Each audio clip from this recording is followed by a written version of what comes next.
There is nothing wrong with setting boundaries as a mom or as a wife.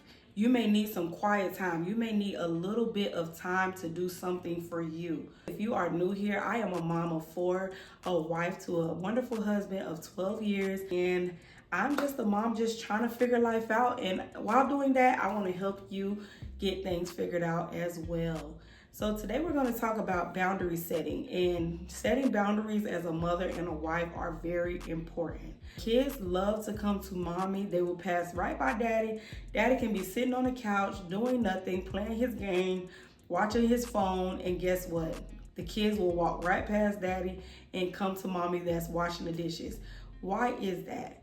Children sometimes view their mother as the primary parent, and they just feel like mommy just gets it done. Mommy just does the best job at doing everything. Let me tell you right now, that will lead to burnout very, very soon. If you don't set those boundaries for yourself and showing your children healthy boundaries, you will be burnt out. There's no ifs, ands, or buts about it. And there's nothing wrong with telling your kids no. There's nothing wrong with telling your kids not right now. I had a situation yesterday where my mom actually bought me a plate of food.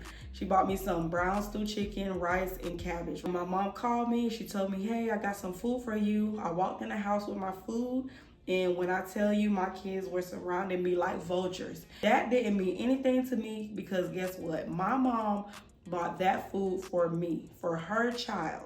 And my children were saying, hey, I want some, I want this, I want that. I have one plate of brown stew chicken and 4 children. How am I going to split that between each child while trying to get some for me? So guess what I did? I told them no. Because guess what? Their dad had already cooked them hot dogs. Their grandma had already sent them seafood. And they already had ate dinner along with the seafood that their grandma sent for them. But guess what? Everybody wanted my plate because it's something new that had just come in the house and it belonged to me. So guess what I did? I did not back down. I did not step back. I did not hold back. I said, no, this food is for me.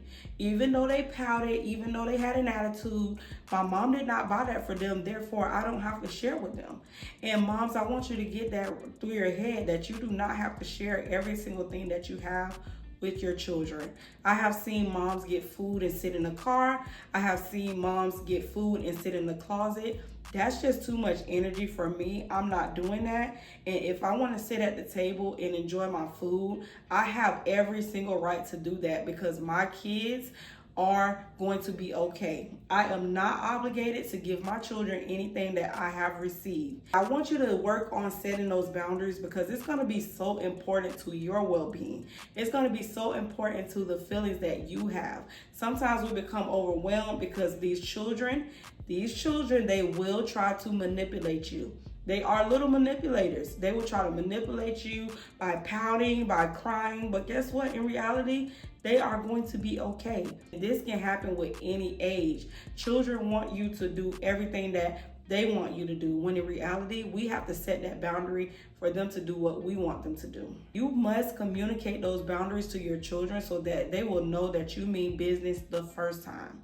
Sometimes these kids will manipulate you, and guess what? Sometimes we may be busy, and it's just like here, just get it. We want our kids to go sit down. We want them to get out of the way of what we're doing because we're trying to get work done. We're trying to meet a goal. We're trying to complete a task, and sometimes we just give our kids things. We have a rule here in my house where our children cannot get their phones Monday through Friday. They can get their phones after they get out of school on Friday. That's just it. That's our rule. We're not backing down. That's just it. But sometimes my husband does give in. He might see this video. He might hear me in the other room. But sometimes my husband does give in because he feels like they may be bored or they might need their phone for school, which is fine, which I told him, the school can contact us. If they need us, they can contact us. But the children try to manipulate him into thinking or to telling him that they need their phones. Like my daughter, master manipulator. She will tell my husband that she needs her phone for volleyball. And I told my husband, I said, you have to think about it. Even though the times are different now, you have to think about it. If the school needs to get in contact with us, they will contact us. If the volleyball teacher or the volleyball coach needs to get in contact with us, they will get in contact with us. They aren't able to pull out their phones at school anyway, so why do they need the phone for volleyball? It just doesn't make any sense to me. Me and my husband talk about this and disagree every single week because he keeps allowing her to get him like that. But Mom, I set boundaries. I set boundaries because these children will try to get you. They will try to pin parents against each other because you have two different thoughts or two different beliefs. That's fine, but you have to take a stand with these children. You have to let them know that you mean business. And which brings me to another topic that I want to talk about is being on one accord with your spouse. Being on one accord with your spouse and communicating your needs to them will also help you get that quiet time that you need. Maybe you don't have a spouse, maybe you are single and you aren't able to let someone else know that you need that time for yourself. If you are a mom, a single mom, or if you are a mom that has multiple children, or you don't have a set babysitter, or you maybe have just had a baby, you can also get that quiet time. While that newborn is sleeping, I want you to take some time out for yourself. It doesn't have to be an hour the first day. It doesn't have to be 30 minutes because we know that newborns don't sleep long. I want you to set that baby down, let that baby sleep, and get some time to think about what you want to do. Get some time to think about what you want to do for yourself when that time does permit itself for you to get that alone time. I want you to focus on you. Sometimes we have a problem with sitting by ourselves. The first thing that we do when we're alone or we have some quiet time or we feel bored is we grab our phones and we go straight to social media. We go straight to Instagram. We go straight to TikTok. We go straight to YouTube. In reality, we need to really sit with ourselves and try to gather our thoughts. Try to think about the things that we need as a mother, as a wife, as a single mom. We need to think about the things that will help us feel better in the long run. So the next time that you do have a long time, the next time that you do have 5 minutes to yourself, I want you to actually take that time and sit and just think. I want you to take that time to sit and encourage yourself and let yourself know that you are doing an amazing job.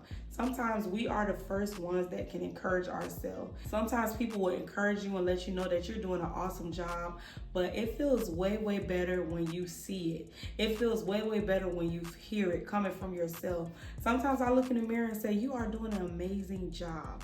It doesn't matter what someone else says if we don't feel happy within ourselves. I want you to practice that. I want you to practice encouraging yourself, being there for yourself, showing up for you. Showing up for you is looking in the mirror. Showing up for you is getting that soda that you want out of the store. Showing up for you is setting that boundary and telling your children or your spouse or your boss, no, I can't come in today. No, I can't be early today. No, I cannot stay later for you. I have to do what I need to do.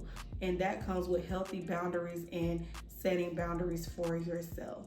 So if this video has helped you today, I want you to go ahead and hit that follow button. Go ahead and hit that subscribe button.